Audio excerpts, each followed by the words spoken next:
जय माता की, जय पिता की, अपने अपने गुरु महाराज की जय हो, अपने अपने माता पिता की जय हो, उत्तराखंड की जय हो, भारत माता की जय हो। बड़ों को प्रणाम, छोटों को प्यार, और हम उम्र साथियों को जय माता की। आजकल एक प्रसंग बहुत चल रहा है जो आजकल नवीं पीढ़ी के साथ में, और हमें दुख भी होता है, तो उसी प्रसंग को लेकर के मैं आया हूँ।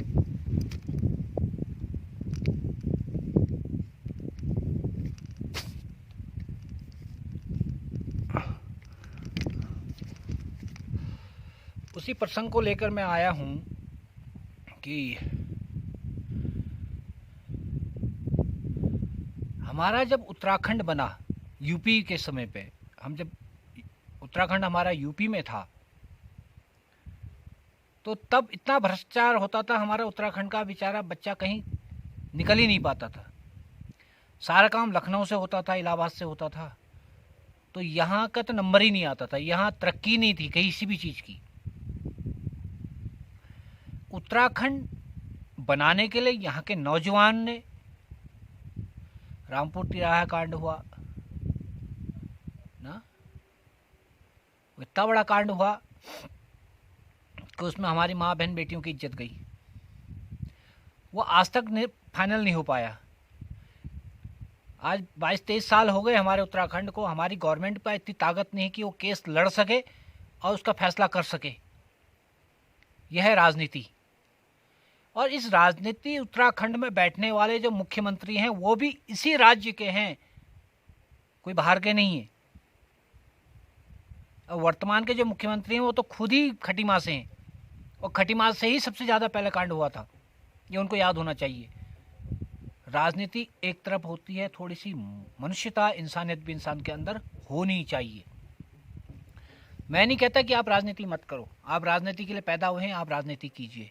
हर इंसान हर कर्म नहीं कर सकता, क्योंकि जिसके ऊपर जो कर्म ऊपर परमपिता परमेश्वर ने दिया है वो उस कर्म में आगे आता है, मगर उसको निष्ठावान होकर के उस कर्म को निभाना चाहिए।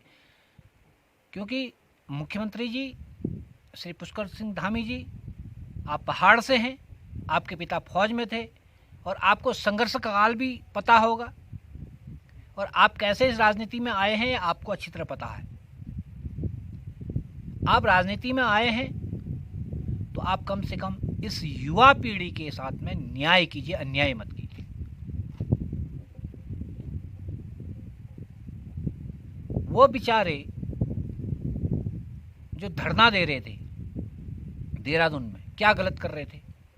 आपकी सरकार ने ही खुलासा किया ना, लड़कों ने तो खुलासा नहीं किया, उन्हें तो एक चीज़ दी, मगर आपके एसटीएफ ने, आपकी पुलिस ने पकड़ा ना लोगों को, उन्होंने खुलासा किया ना।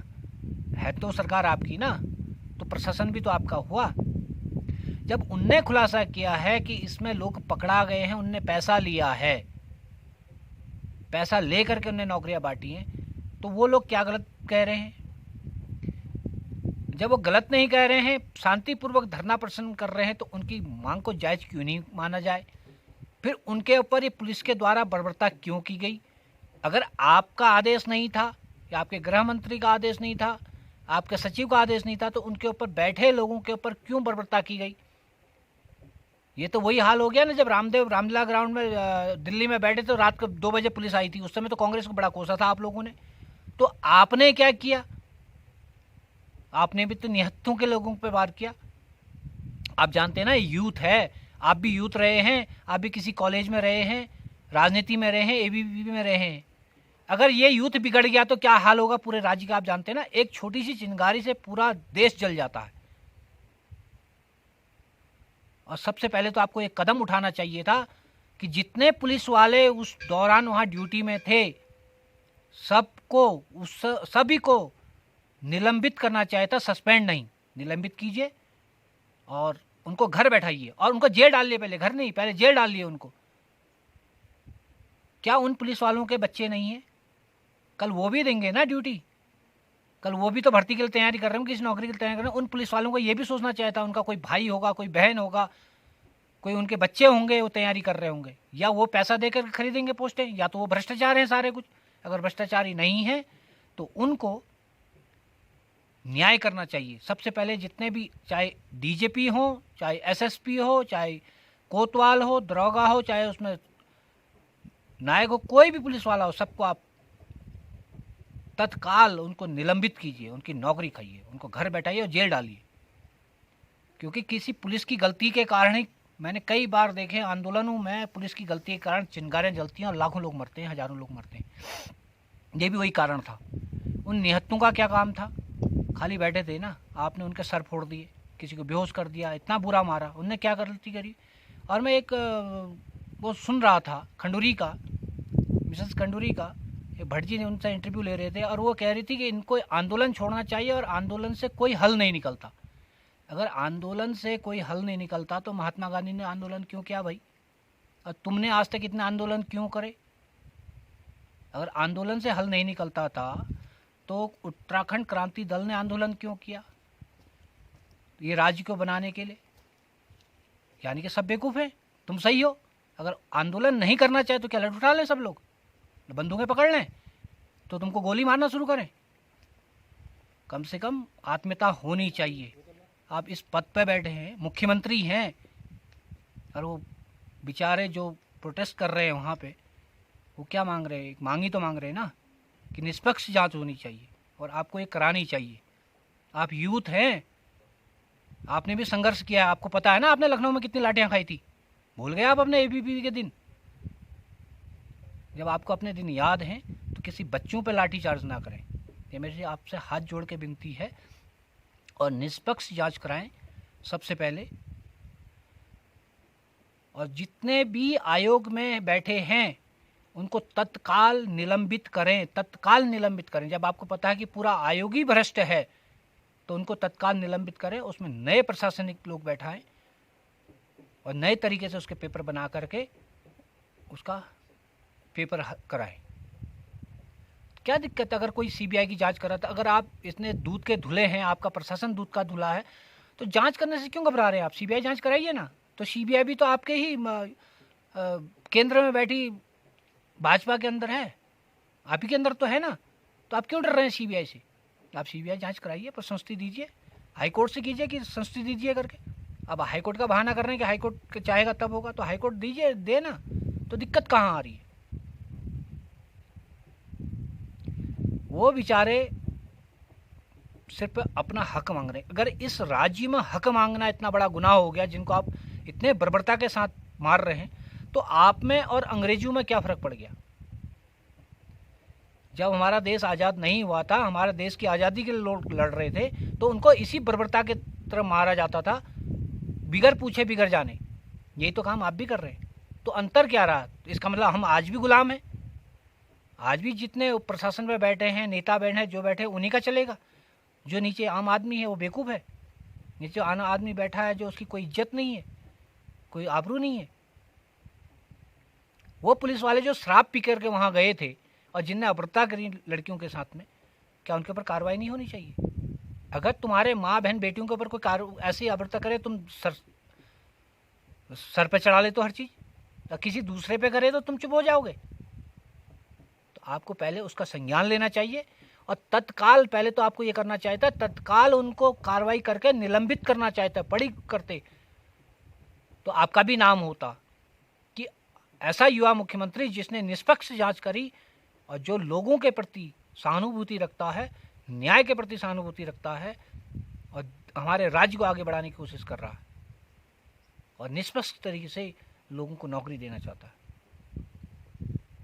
इसलिए मेरी आपसे विनम्र विनती है, आप इसकी जांच कराइए। जितने भी बैठे हैं लोग, जितने भी गलती करी, चाहे वो एडीजी हो, डीजीपी हो, एसएसपी हो, कोतवाल है, चाहे कोई, सबको तत्काल निलंबित करना चाहिए। आपको सस्पेंड नहीं, निलंबित करना चाहिए। सस्पेंड क्या हुआ? अभी ये पुलिस भर्ती में आपने 2014 की भर्ती में क्या किया है? आपने पहले कहा सस्पेंड करेंगे, उनको सस्पेंड किया, निलंबित तो किया नहीं। 4 दिन बाद उन केस लड़ते हैं, वापस आ जाते हैं। अभी क्या हुआ था? आपने पकड़ा, हाई कोर्ट का भी पकड़ा, टीचर भी पकड़े, पुलिस वाले भी पकड़े, उनको सिर्फ सस्पेंड किया था ना आपने, और दोबारा नौकरी में आ गए और आप ही ने नौकरी दे दी ना उनको वापस। अगर वो चोर नहीं थे अगर उनने पैसा नहीं खाया था, उन्हें पेपर लीक नहीं किया था, तो फिर आपने पकड़ा कैसे उनको? तो आप पे कार्रवाई होनी चाहिए, आपके सरकार के ऊपर जो मानहानि का केस होना चाहिए, वो भी हज़ारों करोड़ में होना चाहिए। अगर वो चोर थे, उनने बेचा था, तो उनकी जमानत कैसे हुई? उनको नौकरी कैसे मिली? तो पूछा तो आपसे जाएगा ना। तो एक तरफा नहीं चलेगा, आपको इसका आकलन करना पड़ेगा और आपको ये करना चाहिए। ऐसा ना हो कि उन्हें कि अभाव में जो है कोर्ट से बरी हो गई। क्या अभाव में कोर्ट से बरी हो गई भाई? जब आप कह रहे हो कि पकड़ा, ये करा, उनके अकाउंट में पैसा आया, सब कुछ आया, तो फिर कौन सा अभाव रहा? किस में बरी हो गए? क्यों बरी हो गए? हम तो आपसे पूछेंगे ना।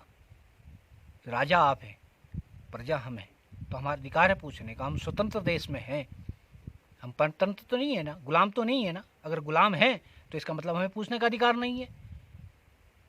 अगर हम स्वतंत्र हैं, गुलाम नहीं है, तो हमारा अधिकार है पूछने का।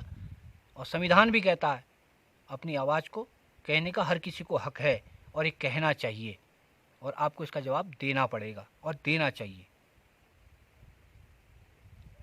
और मेरी यही एक विनती है, माँ से प्रार्थना भी है कि आप सद्बुद्धि के कारण नवयुवाओं के साथ में अच्छा व्यवहार करें और अपने प्रशासन को अच्छा रखें, जिसके कारण ऐसा ना उमाल पड़े कि कल के दिन आपकी गद्दी चले जाए और आने वाले समय में उत्तराखंड से जैसे कांग्रेस का हाल निहाल हुआ, ऐसी आपका भी हो जाए।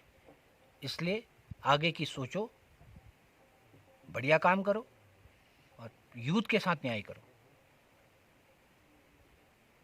जय माता की, जय पिता की। अगर ये वीडियो सबको पसंद आए तो लाइक, शेयर, सब्सक्राइब करें, आगे फैलाएं।